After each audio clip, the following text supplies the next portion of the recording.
ibadi ngol kabirin ubaydallah bin ziyad ayala ni dia ko ke Hussein kun sen wala nin mol min se da freya ta fe Karbala ayamaro diko ise kuma nyinta ka samba Yazid bin Muawiya ya min be Dimashq mimmu ila kebati anata Zahar bin Qais anin ala kele kefula ay walla Zahar kan ka fay ko alisa yin kuma taliya samba Yazid bin Muawiya ya wonya mafananga ya marodi Shamar bin Dhil Jawshan anin Muhdar bin Tha'laba ay marodi walla ko se Sayyidat Zainab anin Zain al-Abidin anin ila dimbaya to mal min fute bulu sawdu fanambe kenken kata Yazid bin Muawiya ya nyin kafu fulolu benta kafu do wolbe Sayyidina Hussein kuma dandango kan kafu do wolbe Sayyidat Zainab Hussein do muso nyin radiyallahu anhum ajma'in yewolu sindi nyon ko molu kan ibe kenken na ke samba ayatara Ali ibn al-Hasan yewota ya kulumbang isafa ko molu mi yalo ngay ku jaw bareke nyen kabu fulol benta nginne nyama kata Yazid bin Muawiya ya kabirin tumo min ne fudata Dimashq al-Ghazi bin Rabi' al-Jarshi ay taniro ke ko wato minna Sayyidat Zainab ani ala kafo mol be funtilanan kana dum Yazid bin Muawiya kan wo wato Sayyidina Hussein afanan kun senu be mol bulinata dundinan ako tumola tel Ghazi fa be sinin Yazid bala ako kabirin ibn Qais dunta Yazid kan tumo min Yazid yangini ka kay ko way hakama warak akay ni minata qal Zahar bin Qais ko Yazid yako abshir ya amir al-mu'minin italiman ya molla nyaton ko sesewo bi fathillahi wa nasrih alla yalirola nin ala demarola warada alaina al-Husayn bin Ali nsanyin foye ko Ali dimma al-Husayn anatan kanne fi 18 min ahli baytihi imotan nin say min saki ala bun konon kolti wa 60 min shi'atihi anim motaworo min ama ko ilaliti wasirna ilayhim wa gadawna alayhim ma shuruq ash-shams nsoman da sorte kan nintilola wulo fa ahatna bihim min kulli nahiya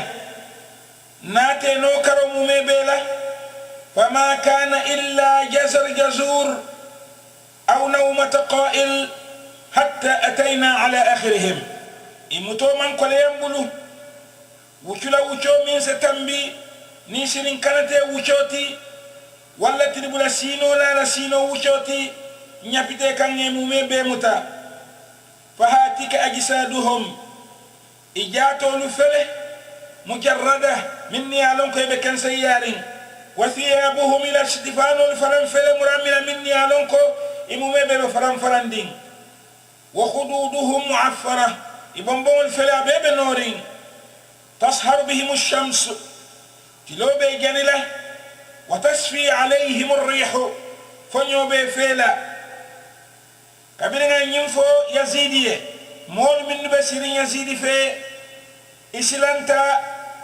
ijiso farata isondomo sunuta fokatan bi alola bawo Zainab kila sallallahu alaihi wasallam dimmu so Fatima dingolomu Zain al-Abidin al-Husayn dingolomu mi yalon ko Fatima dingolomu fananti atel Husaynti o Fatima dum kila nyima dingoleti amunta ngir mu kila nyima yelolleti yene sambanan do kumo inata wala sambanan do wobe kulumbanding inata sambanan sembete la hawla lahum wala quwwa kabirin Zainab dunta anin musol minnu bafe anin Ali ibn al-Husayn Zain al-Abidin ibe kulumbanding Yazid ko al-kulumbangul fini bulol baraban kabiri woketa ako Zain al-Abidin yako ya Ali akaya jibe bang ifa ma mimul Husaynti ay nabadi ya kuntu hako min nyanta sutola amalla fikaw hako dinna anata nyosa ba nyoya man sayato bara fe ale minke itela aningate bari ali sayyidina abidin ay nyinne tandi ala kay ko ma asaba min musibatin fil ardo ma sibo kunene bika moso to banko kan wala fi anfusikum andum ma sibe kam ma siba buka moso to afangoto illa fi kitab fa baytara kitaboto min qabli an nabraha jannin tala ba ko kala niyatinna yazid man kusoto asamilla no nyinkan fo adin kambani ndi mo belore ngadala ika fo me ko Khalid akoye ko Zainul Abidin jabi bang bari Khalid man fen soto asa Zainul Abidin jabi minna wotu mo la yazid fa wana ta illa ji ko Khalid afaye ko wama asabakum min musibatin fabima kasabat aydikum ma sibo mi yal soto alfama bulla baro lomu wa ya'fu an kathir ala dun kayan fa jama balla wolom nyenti yazid amara ni miso itandi amara suno itandi kimo min nakila yelol belorin adala ibe nyinno dulato lo dulami ya lonko hani be yamo imanya kala o nyama mo kilimbe yazid la molu kono wo wuli tawala nyama ko yazid ye ko wo jom muso min belorin Fatima bintu Ali nda futundi ala ban wo tumola Zainab akan fata wulita ko alkana hakilin tayyake ntol man ka jom musulti andu man ka fitina molti kele man tara ningal tema ningal sabo ko ngal kele ndila namuta o keloto andu wallahi alla vitamin na tekela Fatima ta futula moye mi ya lonko ay fitino le wulindi Fatima nin kila yelo mu mebe kan ngindin kirato yazid ko mole ko alna Husain ko sambanan bang kabiri nata Husain kun sen mo sambanan yazid folota abe tunun na Husain ko la kenya la mi ya lonko amanyan kawoke anata fa Zainab yeko Zainab munaya lomine yatinna Fatima dinke nyin memul Husain ti munaya yatinna ko be kunturinga be la rindala janten niya jabe kala aya mira ko abale fe seyatan tebati afa fe seyatan fati amo fe seyatan mamati yazini nata foye ko tonya niya tara fa fe seyatan fati wokata nyo saboleti min dunta mfanin afatema andun kitiyo nata kele mol lote tema kitiyo nyinnale tonya tiyo yola tonya diala bara la foko abba wala fi sambati fala amri man kalin siyola inna Fatimata bintu rasulillah nta yazid sakaliye ko Fatima mimmu kila dimmusoti nkalite ko khairun min ummi tonya atela fi sayatan tibati wa amma qawluhu jadduhu khairun min shaddi ala fo fanan ko amamale fi samamati fala umri nan kalin siyola ma ahadun yu'minu billahi wal yawmil akhir moti je millata alla lil labango yara anna li rasulillahi sallallahu alayhi wa sallam fina adlan wala nidda min samira ko alla kila nyima kisan nema baye mulun tanyole bala wala kun sembe nyole bala tonya amamale fi samamati ولكن مري أتيزدنا تنلا جاكو قل أفموليكو اللهم مالك الملك على لم مرلو مرلاتي تؤتي الملك من تشاء إكا مرلو دي مول من دياتي وتنزع الملك ممن تشاء إكا مرلو تامول بول من دياتي وتعز من تشاء من دياتي كسمبو دي ولا وتذل من تشاء من دياتي كولدويا بيدك الخير كيرو بيت على المول إنك على كل شيء قدير إمكو ممي بين ولالتي ين آيو دمانك آياتي أتنين دا سيدي عندي كلا آيو منك ولا ياتنا أبين سيدولاتو كاتو ين آيو ما يتندي مولكو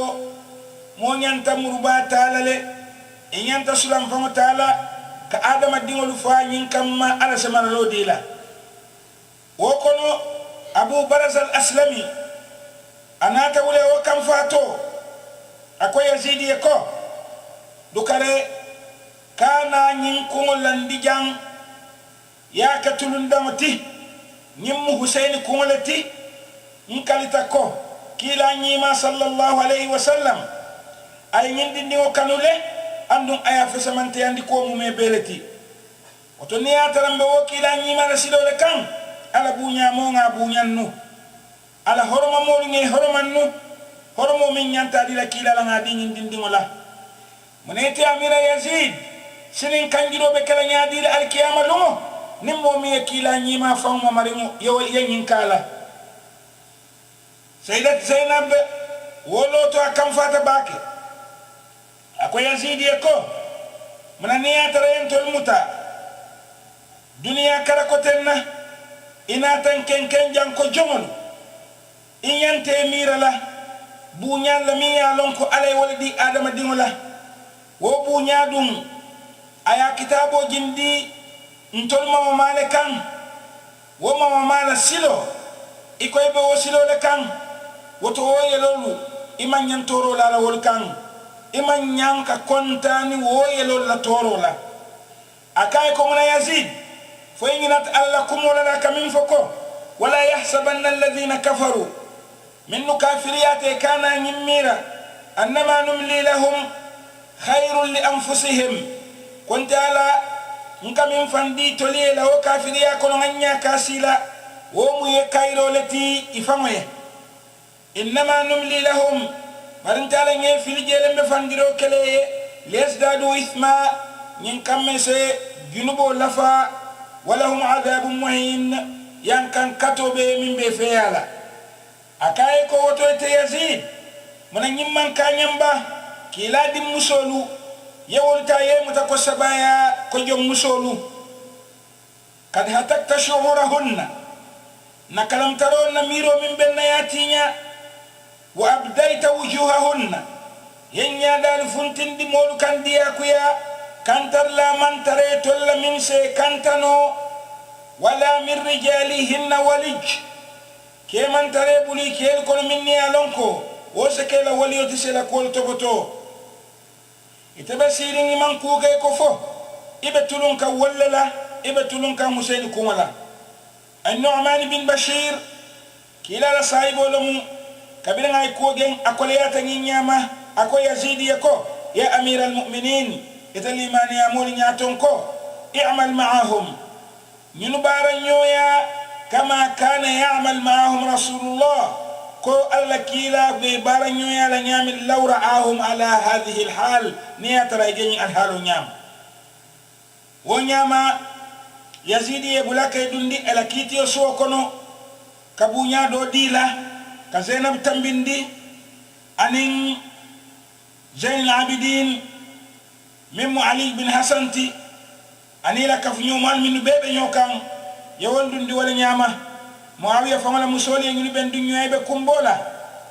musol be kumbole bala fata kila dingoliye e kafo zainab yeko ye femol min talibulu du kala ali nyum tang li fele jang ali beta walna te bunya ila wu chokona je yazidi ya katabake pour nyin kamma asesone yake zainabi asesone yake ali zain al-abidin ye ka kilisi ma wala pour be sibla kilisi man bari zainabu manson ni ali zain al-abidin faranse son e mo mebele balanta wo bunya sifa ka wosoto yazidi bolo nundo al-hasan dimma umar mi alonga dindin dimma lomu ko ngalong kila mo maringolu nyin karaflo bi jele kala do mi ya lonko wolo mu zainul abidin dingoliti nka fo wolle ko haydar kala do minni ya lonko wol mul hasan dingolati minni ya lonko wol bata umar ibn al-hasan ne bala nga fo wolle ko sidi wala sayyidi nyin karaflolu wolo mu kila la laslo molula sirisilo chokidulaliti sayyidi karola wolum al-hasan dingolti haydar karola wala mu al-husayn dingolti ate umar ibn al-hasan ibn ali awodin dimma wato min ne be dunna yazid la mararo kono yazid ya mutabuloto ayatara ta yazid din khalid be lorin adala ako umar ibn al-hasan yeko ibe khalid kelendila ba umar ibn al-hasan kay ko la nta kelendila walakin kay ko bari a'tini sikina ako yazid ko murodi naban wa a'tahu sikina yazid ya murodi umar ibn al-hasan wala nyama odin dindimma thumma qatalahu umar hamata lo famalato kanya pi khalid kam pour ka kelendi yazid kay o tumolla bulo muta kay ko tonya hal talidu al-hayyatu illa hayya sabika fem fulu fo sa wala mu jato be ka fewulu fo jato amunte te bota yim molle kono anyama yindin ningo min umar bin hasan ti wala min hasan dingol fanan la siloti ko zain abidin bin ali wa min husain dingolu la siloti nyami mbadingolu yazid bin muawiya ayaje ko feretije fo ay bunya murundi bunya tiolu kan wo kan kabirin insa ibe kebalu dia mutaye ko amanyan ay toro la nyim molu kan wotu molale anata topotoruke silola silomi alon ko wala seke bunya siloti ka sayyidat zainab anin zain abidin anila dimbayalu ke kenken ku ke samba kata madina woyatinna ay nu'man bin bashiri amarko asekele ke betol minu se bunya di kila la bun konon kolla asewol parendi ay woli yin dimbaya lu kenken ke samba madinatul munawwara yin parendi ngin nyama ate yazid famu funtita kate bondi ako ali zainul abidin yeko la'ana allah ibn murjana akay ko ala dankarobe ubaydallah bin yazid kan atele ngin torota kala alkan niya talantelum nun tendum be sonia kala liere nyimbata min bige alkan wote la alkan akay barnita ta madina sulawo sulaya soto isen safiya kibaro fo nyembe lola iyele lola betola kala hajul mume be jara barjen labidin amam fella wo kan ay alaten tu doromiya lon ko atela kadiro ke kataro ke itata inna nyama kata madina bari mol minni alon ko ye wolle parendi pour kanyunu samba wo molu nata ke molleti minni bunya bata kadi zainab la kadi ala dimba yalla katu kabiri ye kenkeye samba han foy binasi la madina ye hormo min di la woya tinna zainab ayela nyaton ko ngin ka ko ay ko ntolde pare fengol min bembulu anim bari musu fatima bintu ali so pare fengol beta ke di alla yin kamma aliyam bunya bakele wo seke aliye joti kabirin ay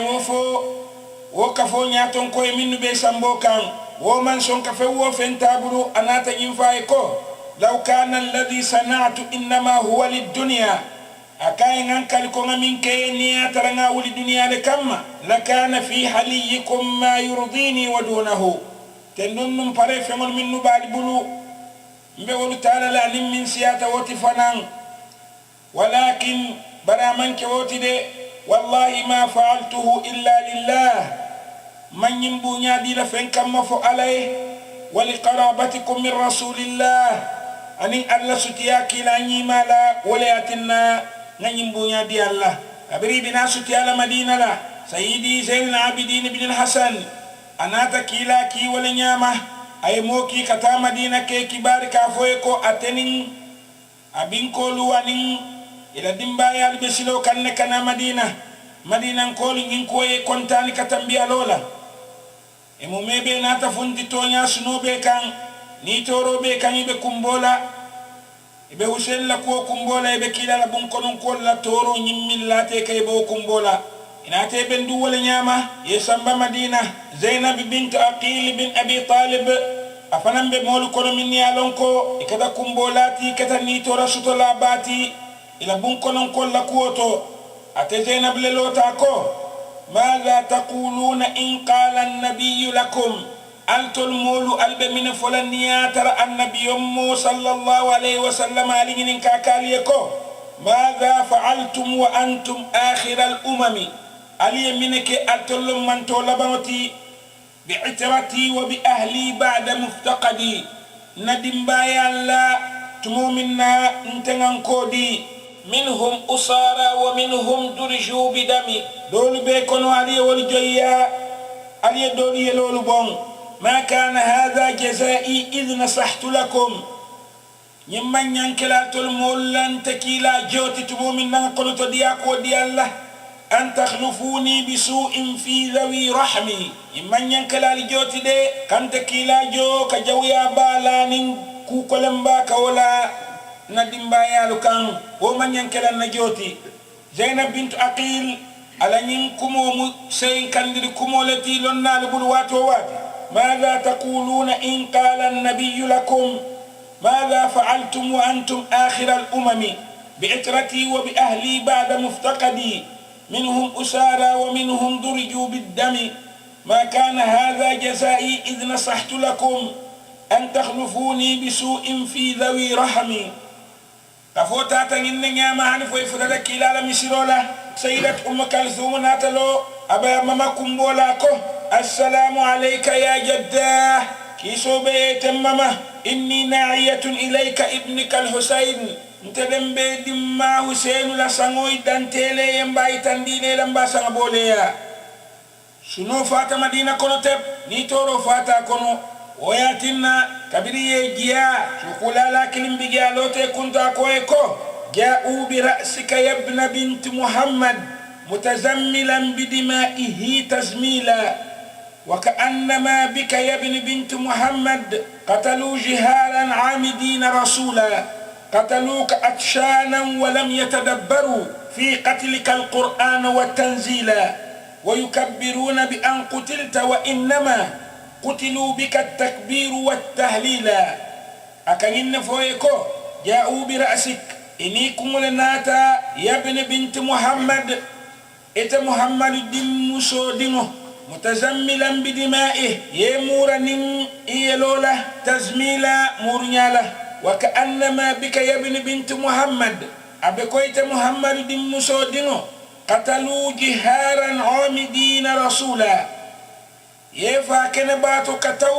ككيلا فمو جاتو نيو توران دي لكو كمالا أبكو نياتر كيلا فمو بينياتو يبا فالالي قتلوك عطشانا يفال آياتر من دو بيلا ولم يتدبروا إمن تأثير سوتو في قتلك القرآن والتنزيل إمن تأثير سوتو تمومن نيبي فال القرآن ولا كرول إمن تأثير سوتو جي أنو على من جند فنن إمن تأثير سوتو ويكبرون إكافو الله أكبر بأن قتلت كاتو يتفالي تمومن نيبي فال دي لدنبايا لني مومولي بيكافو الله أكبر وإنما قتلوا بك التكبير بل تولي الله أكبر فمجاتو لفا والتهليلا أن لا إله إلا الله يا فالت مؤمن يتفا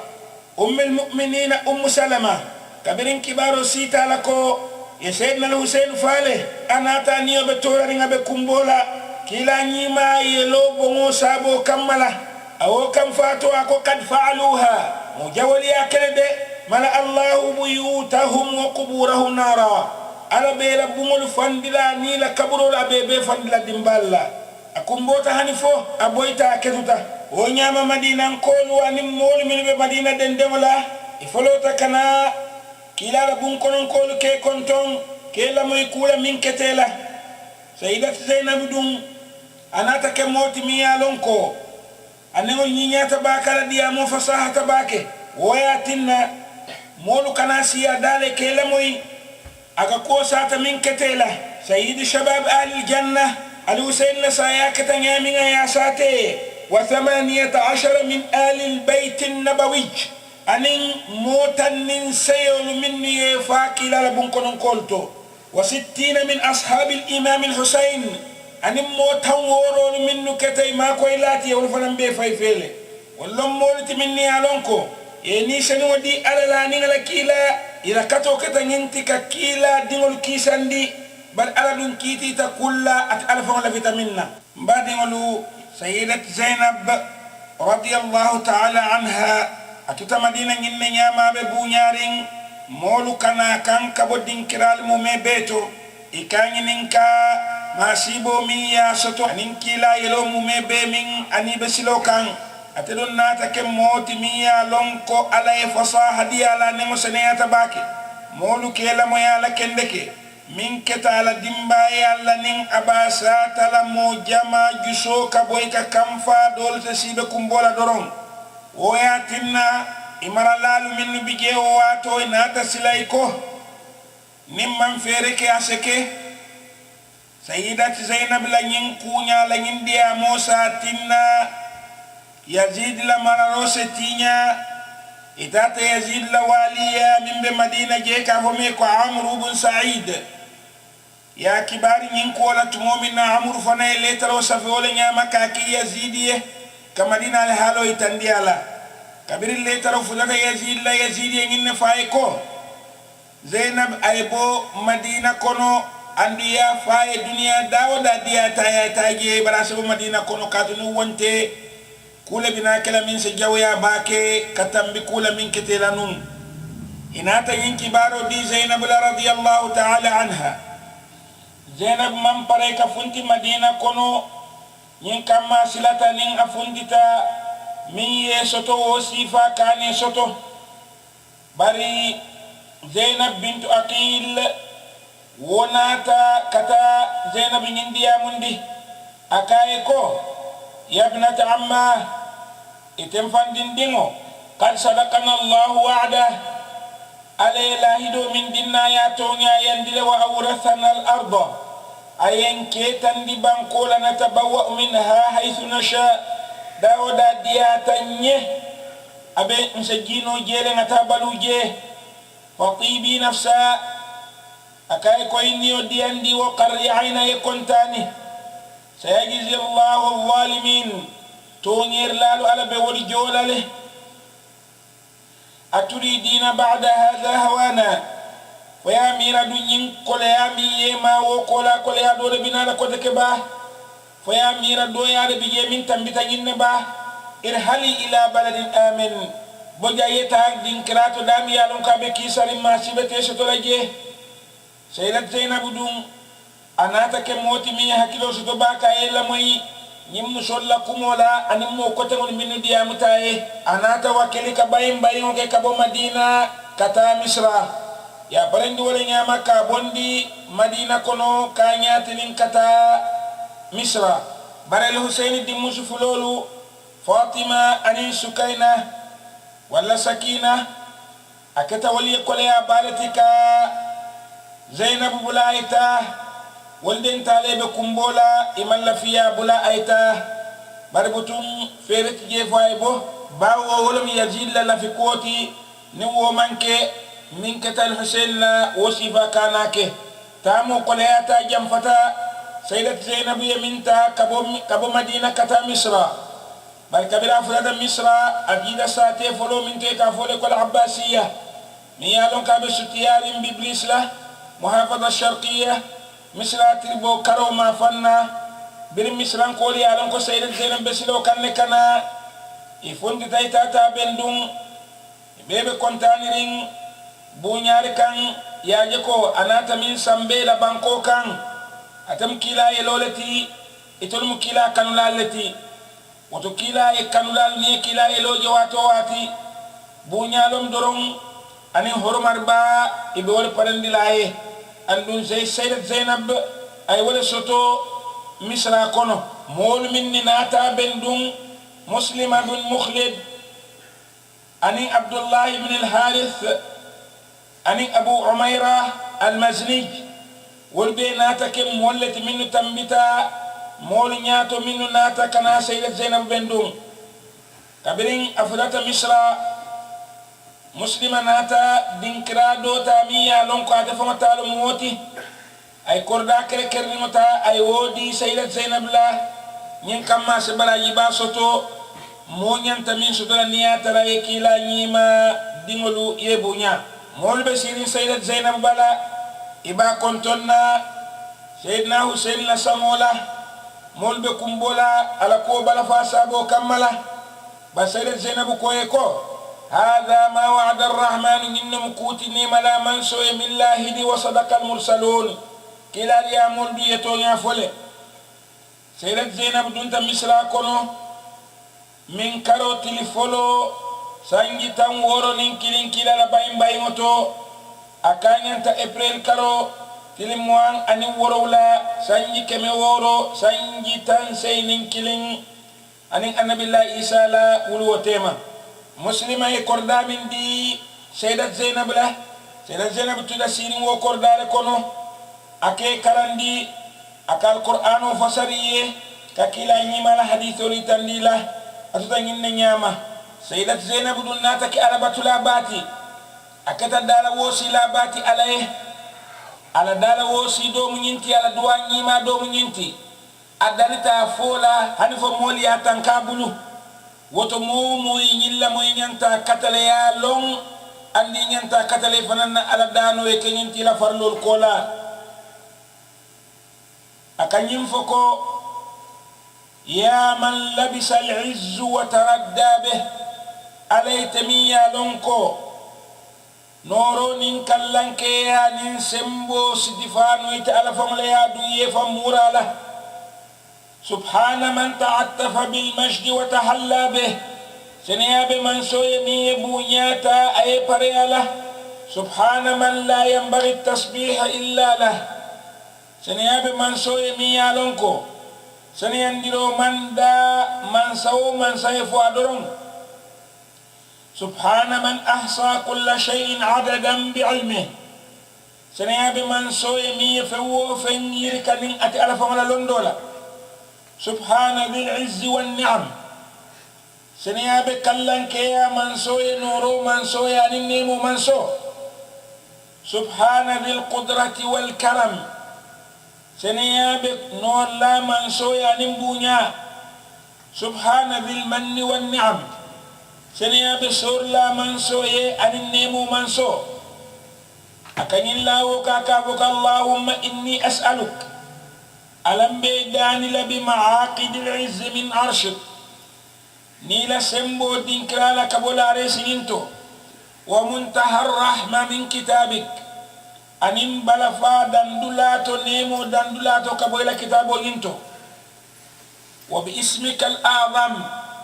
بيدان لاني توبا ننا وجدك الأعلى أني لك لنك يا من بشكرين وكلماتك التامات أني لكم كمل من بتمرين التي تمت صدقا وعدلا من تمت تونيا كان أن تنوكان بيدان لأن تصلي على محمد كويسي لكيسو ننمو جيد محمد كان وعلى آل محمد أن محمد لدن كيلو كان الطيبين الطاهرين من ببتياري بسنياري وأن تجمع لي خيري الدنيا والآخرة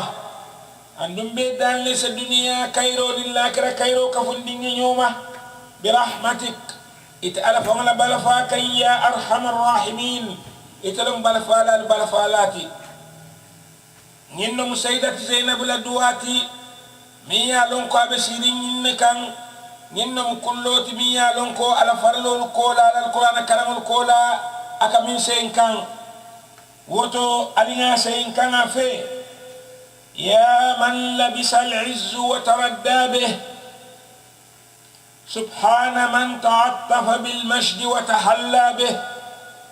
سبحان من لا ينبغي التسبيح إلا له سبحان من أحصى كل شيء عددا بعلمه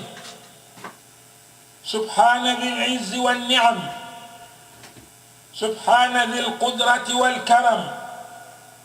سبحان ذي المن والنعم اللهم إني أسألك بمعاقد العز من عرشك ومنتهى الرحمة من كتابك وباسمك الأعظم وجدك الأعلى وكلماتك التامات التي تمت صدقا وعدلا أن تصلي على محمد وعلى آل محمد الطيبين الطاهرين وأن تجمع لي خيري الدنيا والآخرة برحمتك يا أرحم الراحمين. نينا سيدة زينب لدوارا وتي ميا لون كو نيانتاغا لونغا كران نفرلول كولام فنان على داني باو على دانول من بلورين اللهم سلوكان أبلورين دنيا نين لاكرا كايرو مميبكا كفنيوما. سيدة زينب رضي الله تعالى عنها أتوتا إن نياما مسراكونو أبي ألباتولا أبي مولو كرندلا القرآن وننكلا الحديث ولا هنفو تمومنا ماري سورة على من مؤلتي نيسان ونيناتي دانكو ماري لا الحدي لنو أراجبو تلتان أن اللولو كلا لباين باين وسنجتان وورو أن فلا إناتا جات سنو سترا على سبت الدينكرا فامتو إناتا مسلو لو جيمينيا لونكو هنبي كاهرا كونوا مسلو بلون ديني كافايكو سيدة زينب لا مسلو أندون دينكرا من فاما بيجي يا تولا كافو جيكو سيدة زينب.